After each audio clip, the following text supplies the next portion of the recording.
하나님의 사람들은 언제나 사랑을 원하고 평화를 사랑합니다.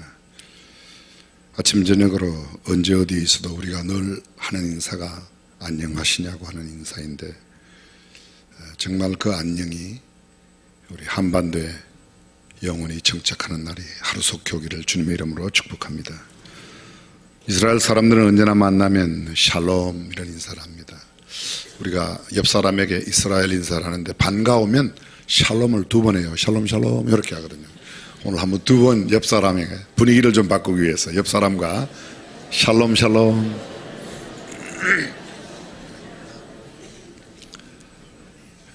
영상이 좀 무거운 영상이죠.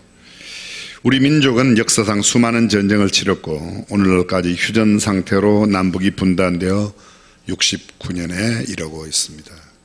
남북은 서로 만나서 종전을 선언하였지만 아직도 세계 여러 열강들과 주변의 나라들은 한반도의 전쟁이 끝났다고 생각하지 않고 있습니다. 1945년 해방이 되고 지구촌에 가장 가난했던 나라, 곧바로 48년도에 신생 독립국가로 태어났지만 2년이 채 못되어 한반도에 전쟁이 일어나고 그 전쟁은 무려 3년 동안 밀고 밀리고 여러분이 보신 대로 250만 명의 사망 내지는 실종자의 피해를 냈습니다. 3년 넘게 전쟁을 하고 53년 7월 달에 휴전을 하였습니다. 그때 여러분이 이미 아시는 대로 우리나라 1인당 국민 소득이 1945년도에 40달러였습니다. 60년도에는 79달러, 70년대에 249달러, 80년대에 1598달러, 90년도에 6810달러, 2000년도에 14100달러, 2018년 작년도에 31,349달러가 되었습니다. 어쩌면 이렇게 짧은 기간에 경제 부강을 이루어냈는가?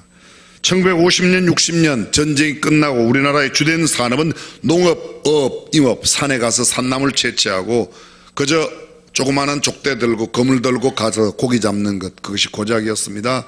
농사도 재래식으로 소출이 그렇게 많이 나지 않는 농법을 갖고 있었습니다.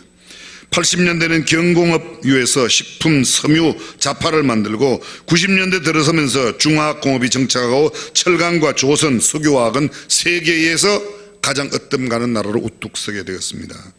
2000년 지나 사람들이 즐거워하고 만족을 줄 수 있는 소위 서비스 산업, 그 사이에 정보통신이 90년도에 한창 일어나서 지금 현재 대한민국의 정보통신 분야는 세계에서 가장 높은 우수한 정보력, 정보기기들을 만들어내고 또 함께 소통하고 있습니다.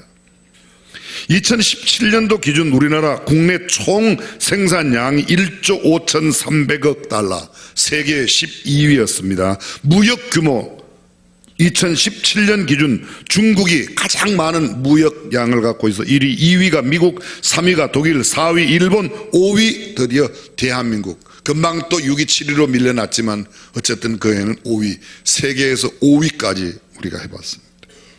지금 현재 전 세계 5대 양에 떠있는 모든 배들 가운데서 큰 배들, 주로 유조선이라든지 화물선 40%가 메이드 인 코리아, 한국에서 만든 겁니다. 조금 기뻐하는 표정을 지어주시면 좋겠습니다. 자동차, 물론 두말할 것도 자동차의 강국은 미국입니다. 그런데 현재 자동차 제일 많이 생산하는 나라 독일, 2위가 일본, 3위가 미국, 4위 대한민국, 5위 프랑스, 6위 영국입니다. 여러분 많이 들어보셨을 겁니다. 금년도 연두에 대통령께서 말씀하신 대로 세계 7번째 3050 국가, 인구 5,000명 이상, 소득 3만 불 이상 되는 나라로 7번째 대한민국이 들어갔습니다. 가장 먼저 3050에 들어간 나라가 일본입니다. 1992년도에 들어갔고, 두 번째 미국이 1996년도에 들어갔고, 그 다음에 세 번째는 독일과 프랑스와 영국이 같은 해 2004년도에 들어갔습니다. 이탈리아가 2005년도 6위, 7위, 2018년도 대한민국에 들어갔는데 대한민국은 금방 이제 또 3050에서 내려올 것 같아요. 30은 유지하는데 인구가 50에서 떨어질 것 같습니다. 지금 현재 인구가 5,060만 명인데 지금 현재 추이로 떨어진다면 3, 4년 내에 5천만 아래로 떨어질 것 같아요. 이 말은 한마디로 애를 열심히 많이 낳으라는 이야기입니다. 인사 한번 하겠습니다. 아들, 딸 구분 말고 연신 낳읍시다. 옆 사람에게 인사 좀 하세요. 무슨 소리인지 잘 못 알아들으십니까? 아들, 딸 구분 말고 연신 낳자. 근데 이 한반도 땅에, 이 조그만 땅에요, 사실 이스라엘보다 우리나라가 크지만 이스라엘은 인구 자체가 얼마 안 되니까, 이스라엘은 남북의 총 가장 긴 곳 길이가 340km예요. 직선거리로 가장 짧은 도로 남북의 거리가 240km. 동서로는 가장 넓은 데가 동서로, 이스라엘은 남쪽에 140km, 북쪽에 156km, 북쪽에는 40km. 이게 나라가 정말 작죠. 경상남북도 크기 정도 됩니다. 한국은 그래도 서울에서 부산까지가 428km라고 그러지 않습니까? 근데 이 좁은 나라에서 저기 백두산에서 한라산까지 삼천리라고 그러는데, 삼천리면 1200km예요. 1200km. 네, 이 땅덩어리에서 얼마나 많은 전쟁이 있었는지 모릅니다. 특별히 동족 상잔의 피비린내 나는 비극의 전쟁. 대부분은 타민족하고 싸우는데 한반도의 전쟁은, 우리 6.25 전쟁은 같은 동족끼리 그렇게 싸웠습니다. 방울뱀은 그렇게 독이 많아도 절대로 방울뱀끼리 싸울 때는 물지 않는 됩니다. 맹독성이 있는 독사 절대로 자기네들끼리는 물지 않는데, 다른 거는 사자도 사자끼리는 절대로 잡아먹지 않는 됩니다. 사자가 하이에나를 먹고 하이에나가 사자를 잡아먹지만 사자끼리 먹지 않습니다. 하이에나는 하이에나끼리 잡아먹어요.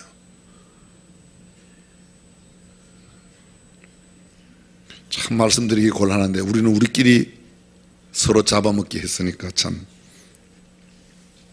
평화라는 단어, 평자는 심장 두 개가 나란히 공존하는 평자이고, 화자는 입구의 밥화, 입에다가 밥을, 경제적인 평화를 의미할 때 평화, 그것은 입에 밥이 계속 들어가야 평온하다는 거죠.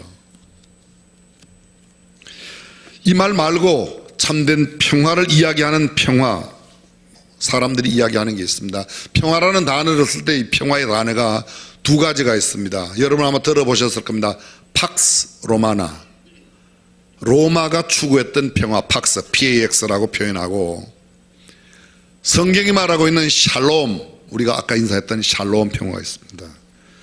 이 팍스라고 하는 평화는 무슨 말인가 하면, 물질적인 만족감이나 법, 힘, 이런 것들로, 권력으로 세상을 평정하는 평화, 이것을 팍스라고 말하고, 샬롬은 하나님께서 주시는 평화를 샬롬이라고 말합니다.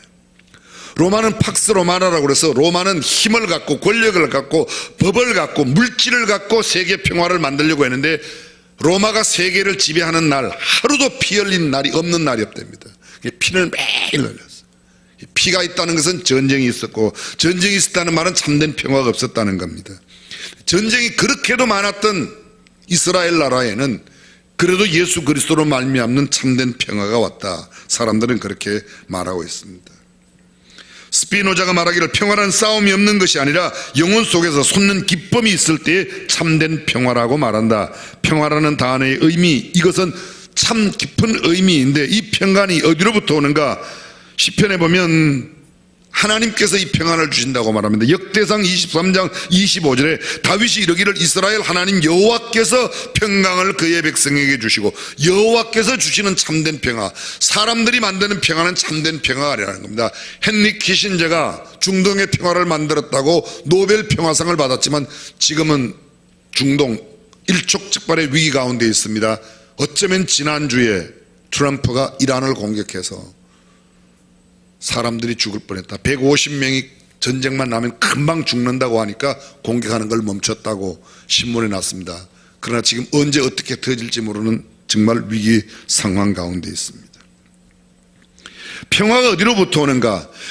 모든 주변의 상황이 평화롭다, 그래서 평화가 아닙니다. 내 마음속에 평화가 이루어지지 않으면 참된 평화가 없다고 말합니다. 옛날 어떤 이름난 훌륭한 선생님이 계셨는데 그 선생님의 가르침을 받기 위해 사람들이 많이 몰려왔습니다. 제자들이 많이 몰려왔습니다. 어떤 날 그 몰려온 제자 가운데 한 사람이 버드나무 가지가 바람에 나부끼는 것을 보고 한마디 했습니다. 저것 봐, 나뭇가지가 움직이고 있군. 그러자 옆에 있던 제자가 나뭇가지가 흔드는 게 아니고 바람이 나뭇가지를 지금 흔드는 걸세. 둘이 계속 이야기한다. 나뭇가지가 흔들린다, 바람이 나뭇가지를 흔든다. 계속해서 둘이 싸움이 붙었습니다.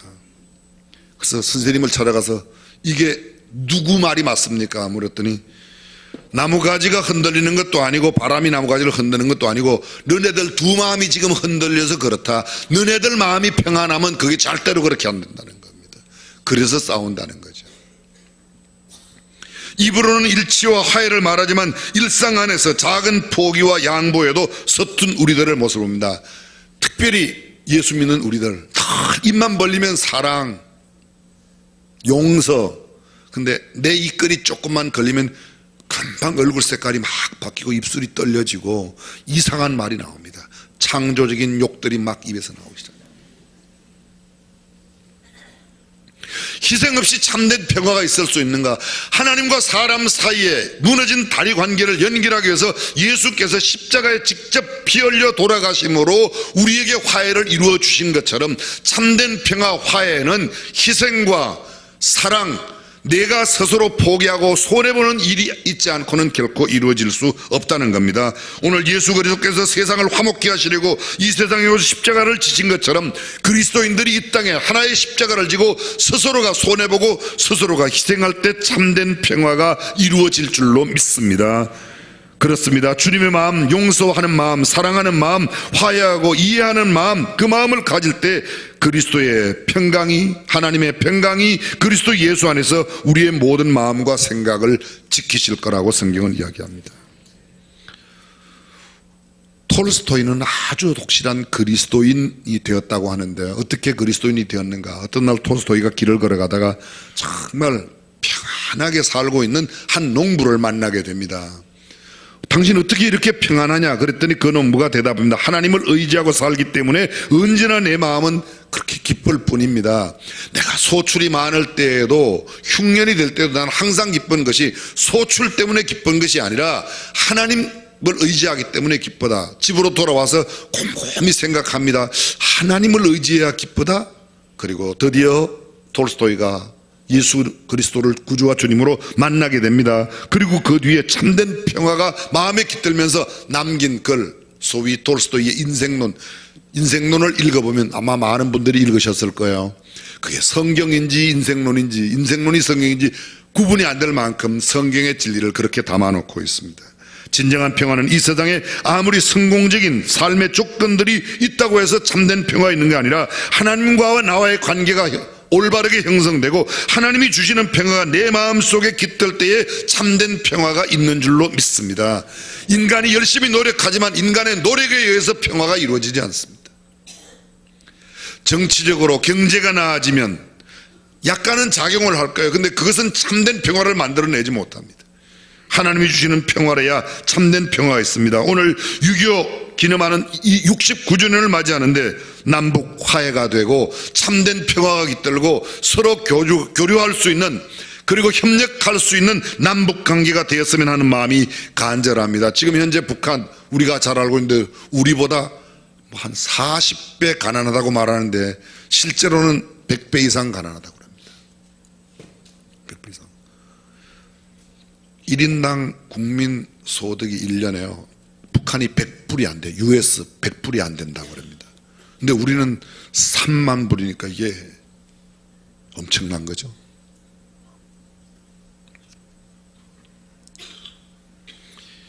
북한에 안고 있는 기아, 빈곤, 비타민 부족으로 인한 여러 가지 나타나는 현상들, 지금 현재 초등학생들, 중학생들 평균 키가 북한 아이들이 남한 아이보다 약 10cm가량 작대요. 우리도 그렇잖아요. 우리도 6.25 때 초등학생, 중학생 키가 얼마나 작았어요. 지금은 굉장히 커요. 그죠? 몰라요? 근데 이게 저는 주님께서 틀림없이 우리 한반도에 평화를 주시고 통일을 주실 줄로 믿습니다. 근데 통일되었을 때 그 다 우리 짐이에요. 지금 그래서 우유도 좀 보내주고, 지금 약도 보내주고, 지금 비타민도 좀 보내주고, 아멘 좀 해요. 아멘.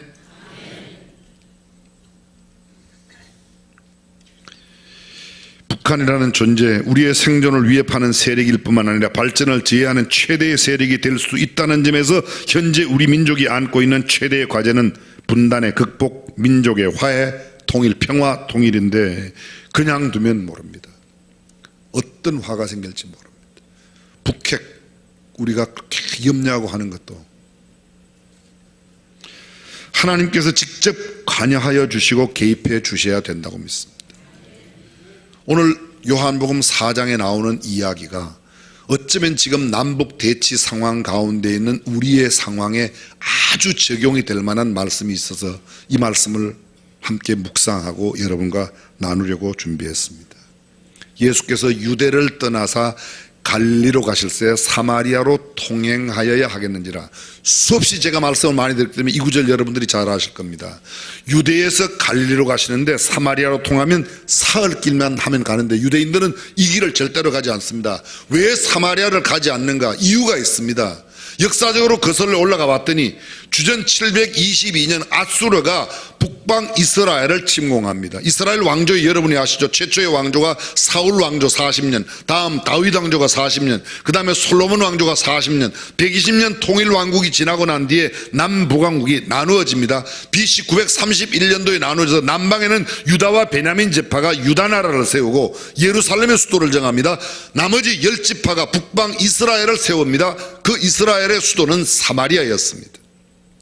남방 유다의 첫 번째 왕은 솔로몬의 아들 르호보암이 왕이었고 북방 이스라엘의 첫 번째 왕은 솔로몬의 신하였다가 이집트의 포로로 잡혀가 있던 사람을 구출해 와서 그 사람을 왕으로 세우는데 그 사람 이름이 솔로몬의 신하 여로보암이었습니다. 이 여로보암은 사마리아의 수도를 정해서 이스라엘을 다스리고 르호보암은 예루살렘의 수도를 정해서 남방 유다를 다스립니다. 남방 유다는 931년부터 시작해서 586년 바벨론에 의해 멸망될 때까지 나라가 약 345년 동안 계속되고 북방 이스라엘은 931년에 나누어진 다음에 721년까지 약 210년 동안 있다가 멸망됩니다. 북왕국엔 19명의 정확하게 19명 왕이 있었습니다. 제일 짧은 왕은 일주일 왕위에 있었던 왕도 있고 한 달 왕위에 있었던 왕도 있고, 남쪽 유다 나라에는 가장 길게 있었던 왕이 여러분이 잘 아시는 우시야 왕입니다. 이사야 시대 우시야 왕 52년 동안 왕위에 있었습니다. 남방 유다에는 20명의 왕, 북방 이스라엘은 19명의 왕이 있었던 나라는 210년 만에 끝났습니다.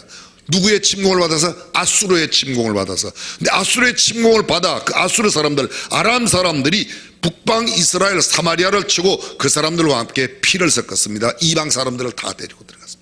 이 일이 있기 전에도 남방 유다와 북방 이스라엘 사이에도 780년 BC 780년 721년에 망했는데 80년 한 60년 60년 사이에 남방 유다와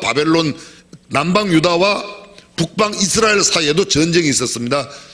옆에 있는 나라를 에돔을 치려고 유다가 가려고 할 때 은 100달란트를 이스라엘에 주고 이스라엘 군사 10만 명을 데리고 와서 남방 유다의 30만 군사와 함께 에돔을 치러 가려고 합니다. 근데 선지자가 나타나서 30만만 가도 될 텐데 왜 북방 이스라엘에 10만의 군사를 데리고 가느냐? 은 100세겔을 줬는데 그 사람들 빌려왔으니까 100세겔을 주고 빌려왔는데 나가다 안 데려가도 된다. 그냥 이스라엘 사람 누구 남방 유다 사람만 가서 에돔을 멸망하고 돌아왔습니다. 돈은 받고 용병으로 왔지만 10만 명의 군사들이 유다에 와서 함께 가려고 하다 전쟁에 안 나가고 이 사람들이 이스라엘로 돌아가면서 유다를 농락했습니다. 그래서 유다에 있는 것을 많이 노력하고 급탈해 가면서 3,000명을 죽인 겁니다. 남방 유다에. 그래서 유다가 이스라엘 돈 주고 사온 용병들이 유다를 그렇게 어렵게 하고 만드니까 유다가 나중에 아마샤 왕인데 12대 왕입니다. 12대 아마샤 왕이 북방 이스라엘을 쳐들어갔다가 멸망을 당합니다. 오히려 자기네들이 큰 피해를 얻고 패전, 멸망이 아니라 패전을 당합니다. 북방 이스라엘의 남방, 이때부터 남방 북방 사이에 남한국 유다와 북방 이스라엘 사이는 사이가 좋지 않았습니다. 더구나 북방 멸망되고 난 뒤에 북방 이스라엘이 이방의 피가 섞이자 이 사람들은 사람 취급도 안 하고 개 취급을 했습니다. 그 이후에 약 한 500~600년 지나서 정확하게 따지면 한 300년 지났을 때부터 이 사람들이 더 심각하게 나누어졌는데 북방 이스라엘은 사마리아 산지에다가 따로 예배당을 짓고, 우리말로 말하면 예배당을 짓고 거기서 하나님 앞에 예배를 드립니다. 예루살렘 성전 없어도 괜찮다고 생각했던 겁니다. 그래서 완전히 왼수가 되었던 겁니다. 이 왼수된 것만 정치적으로만 그런 게 아니라 사람들끼리 아예 상종치 않았습니다. 오늘 성경 본문 9절이 뭐라고 되어 있습니까? 유다 사람들은 사마리아 사람과 상종치 아니하였다고 이야기하고 있습니다. 상종하다, 상종 안 하다 뭐야 이게요? 아예 말도 안 하는 겁니다. 유대 남자들은 길에 가면서 여자하고도 말을 안 하는데, 더구나 저 사람들이 이방의 피가 섞였다고 해서 사람 취급도 안 했습니다. 여러분이 잘 아시는 대로 이방 여인, 가나안 여인, 수르보닉 여인, 이스라엘 여인이에요. 그 이스라엘 남방 유다와 북방할 때 북방 이스라엘 여인인데, 예수님께서 뭐라고 그럽니까? 자녀의 떡을 취하여 개들에게 주는 것이, 주여 내 딸이 흉악한 귀신이 들려서 지금 죽게 되었습니다. 야, 나는 이스라엘의 잃어버린 양 외에 다른 데로 보내지 않았어. 개 이방인 자녀의 떡을 취하여 개들에게 주는 게 마땅치 않다. 그 여인이 뭐라고 합니까? 주여 옳습니다. 개들도 주인의 상에서 떨어지는 부스러기를 먹나이다. 개 취급받았습니다. 예수님도 그렇게 개 취급할 만큼 이 가나안 사람, 소위 북방 이스라엘에 속한 사람들은 이런 사람이었는데, 그런 예수님께서 오늘 요한복음 4장에는 수가성을 찾아가시는 겁니다. 성경 보십시오. 3절에 이렇게 되어 있습니다. 유대를 떠나사 갈릴리로 가실새 사마리아로 통행하여야 하겠는지라. 통행하여야 하겠다. 무슨 말이죠? 그리로 가셔야만 한다는 겁니다. 자주 말씀드리잖아요. 신호등이 초록불일 때 가야만 한다예요, 갈 수 있다예요?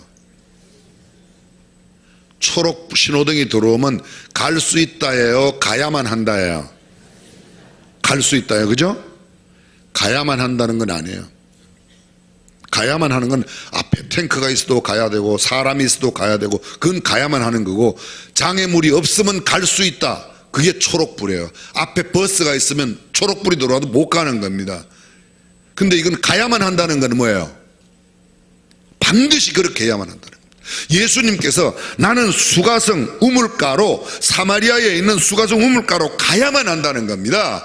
거기에 목적이 있다는 겁니다. 하나님의 뜻과 계획이 있다는 겁니다. 우리가 여기서 첫 번째 진리를 발견하게 됩니다. 하나가 되기 위해서는 분단의 장벽이 있는 그곳으로, 문제가 있는 그곳으로 가야만 해요. 그 자리를 피하고는 절대로 있을 수가 없습니다. 이게 지금 분단의 장벽으로 가라, 그래서 지금 여러분들이 내일 모레 당장 압록강, 두만강으로 가라, 북한으로 가라, 그런 말이 아니고, 우리가 지금 가장 첨예하게 대립하고 있는 그곳으로 가 무릎을 꿇고 하나님 앞에 기도하며 우리가 할 수 있는 희생과 우리가 드릴 수 있는 사랑과 우리가 펼 수 있는 손길을 펴야 남북이 하나가 되고 참된 화해와 참된 평화가 있는 줄로 믿습니다. 내가 손해나지 않고 내가 희생보지 않고는 결코 하나가 될 수 없습니다. 한반도의 분단 상황은 훨씬 더 지금 어려운 상황 가운데 있습니다.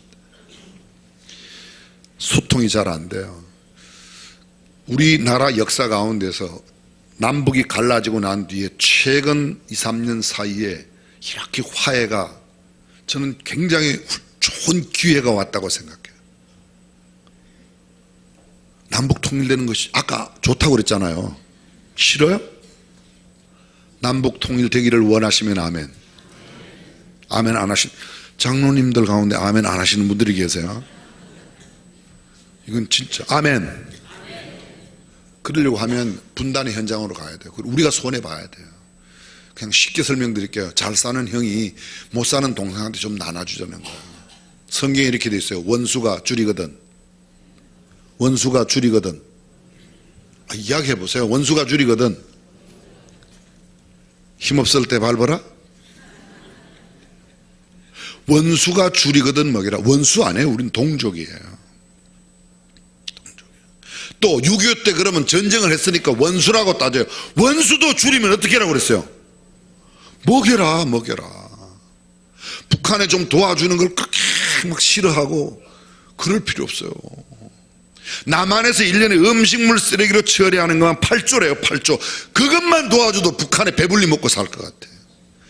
아이고, 배불리 먹고 힘 얻어갖고 또 쳐들어오면 어떡합니까? 별 걱정 다 하고 계십니다. 여러분도 얻어먹으면 우리 준 사람 가서 쳐요?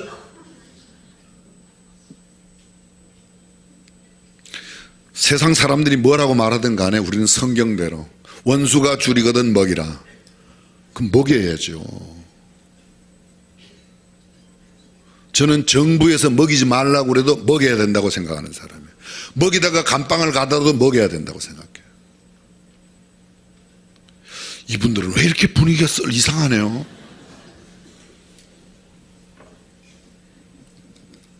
그래서 솔샘도 만들고 약품도 보내고 보건소도 지어줘야 되고, 북한이 제일 원하는 게 항생제래요. 곱는 거 예방하는 거. 항생제 싸요. 그리고 요새 남한에서 쓰는 약은 너무 좋아서 잘 안 된대요. 옛날에 구러시아 지역, 북한 지역에서 구충제, 쉬운 옛날 말로 회충약을 달라고 그러는데 산토닌을 달라고 그러는 거예요. 우리가 지금 먹는 남한에서 사용하고 있는 구충제는 먹으면요, 모든 몸 안에 기생충들이 싹 녹아서 싹 나와서 아무것도 없습니다. 근데 북한에는 산토닌을 줘야지 그게 살아있는 채로 나와서 굼뜨는 걸 봐야 내 몸에 이런 게 있었구나를 알기 때문에 그런 걸 달라고 그런다는 거예요. 이게요, 봤자 조금 전에 우리 영상 보았잖아요. 우리도 불과 5, 60년 전에 6.25 때 다 그랬잖아요. 60년대 일부 예배 끝나고 어떤 권사님을 만났어요. 6.25 때 몇 살이셨냐고 제가 여쭤봤더니 14살이었대요. 그때 죽을 뻔했대요. 그래서 저도 그때 죽을 뻔했다고. 우리 엄마 뱃속에 생기지도 않았지만.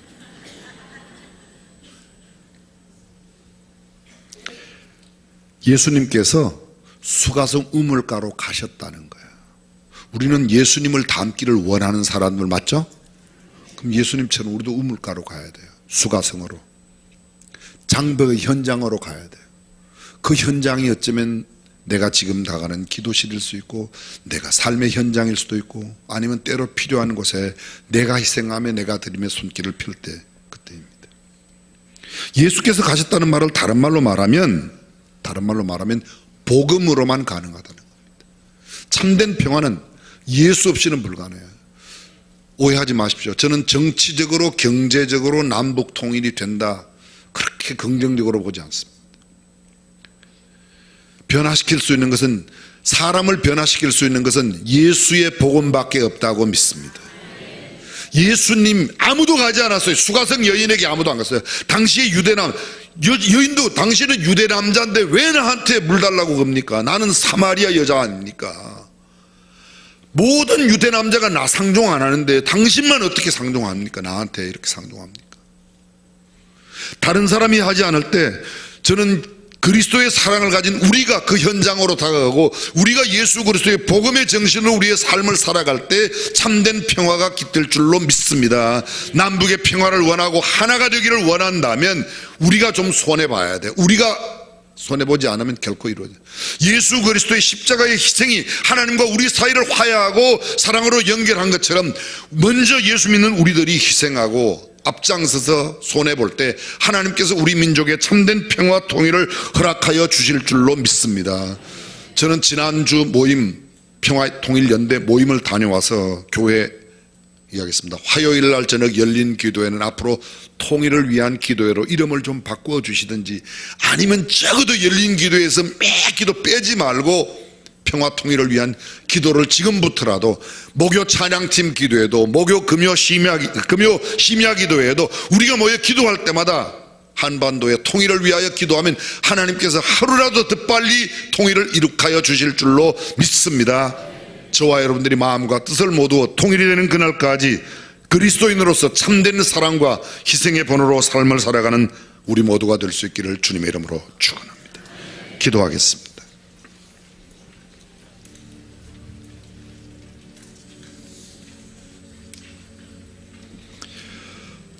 복음으로 통일을 이루기까지 복음의 사람인 우리가 먼저 희생하고, 우리가 먼저 양보하고, 우리가 먼저 나누고 베풀고 섬기는 일이 필요합니다. 세상에 정치로, 경제로, 문화적인 교류로 협력하는 것, 하나님께서 그것도 이용하실 수 있지만 무엇보다 우리가 예수 믿는 사람으로서 먼저 자신이 희생하고 손해보고 기도하고 주님 앞에 아뢰을 때 한 걸음 통일이 다가올 수 있습니다. 69년 이 땅에 전쟁이 발발한 지 나누어진 지가 벌써 71년째입니다. 내년이면 6.25 전쟁 70년을 맞는데 더 이상 오래 끌지 않고 빨리 전쟁이 끝나고 참된 평화 통일이 이루어졌으면 좋겠습니다. 소리 없는 기도로 30초만 간절하게 하나님, 제가 평화 통일을 위해서 기도하겠습니다. 제가 먼저 손해보고 제가 먼저 손 내밀겠습니다.